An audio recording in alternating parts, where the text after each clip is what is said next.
It's not everyone's cup of tea to consume an entire podcast. That's why, welcome to the Ranveer Show's highlights channel, TRS Clips. Subscribe and hit that bell icon. Why does one get attracted to someone who has no interest in them at all? And I think the other question I'd like to add here is that whole bad boy or bad girl attraction theory. That why you always attracted to the bad boys or the bad girls, someone who's not good for you, someone who's not right for you. We have this idea that if someone doesn't want us, then they must be valuable. They must, especially when we don't think we're good enough, when someone likes us, we're suspicious of them. We think there must be something wrong with you if you like me, because I'm not great. So you must not be great. You can't be worth anything if you like me.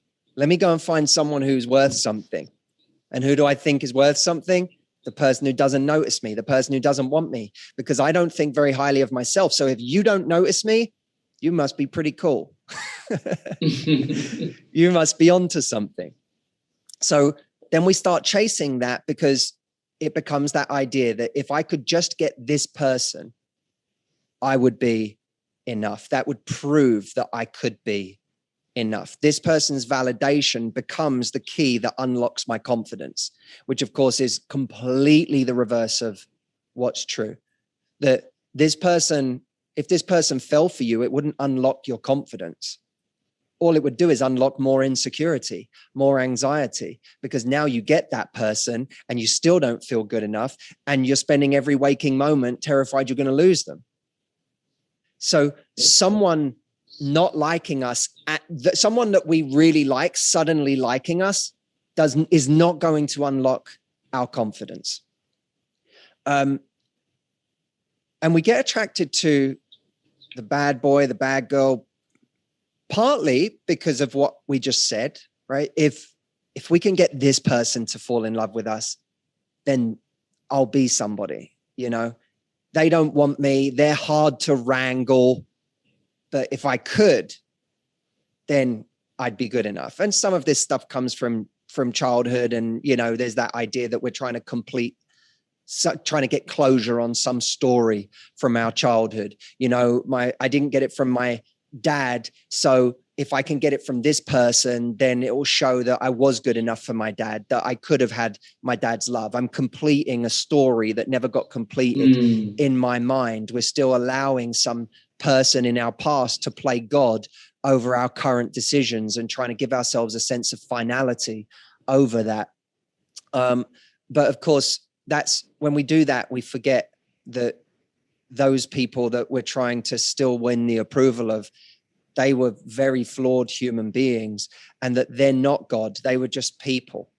They were just people, in the same way that this person who's not showing interest in you right now, or this person who's the bad boy picking you up, putting you down, whatever, that's not an indication of value. What it is an indication of this person either just isn't that into you, or this person isn't looking for something serious right now, or this person is not ready to love the way that a true relationship really demands love, or this person is insecure and needs to have 5 people on the go at all times because they're trying to fill a hole that they can't fill. So we're basing our value on a phase of life or inadequacy or insecurity or ego that somebody else is in. The irony is that we could have someone who really likes us today and is ready to treat us well and ready to give us a ton of love, who was the bad boy 5 years ago, but has evolved and matured and is now ready to really love.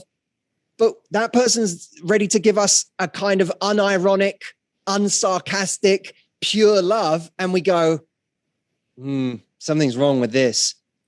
Let me go for this. Let me go for the bad boy. So you start to look for someone who's currently in a bad boy phase. So what happens then is you end up cycling through people your whole life who are always in a certain phase of their life, because you're not ready for someone to treat you really well.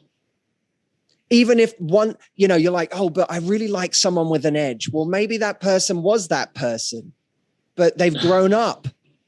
And so what it really is not that, you know, how do I, it's that you're always attracted to people who have not grown up. You don't see the people, you don't acknowledge the people that have grown up, who are past that phase. You're not ready for something more than what you're getting right now. And as soon as you do see something that could resemble good treatment, you don't treat it as valuable because you don't treat yourself as valuable. You're still trying to complete some story you have in your mind of what you're supposed to get and how it's supposed to make you feel.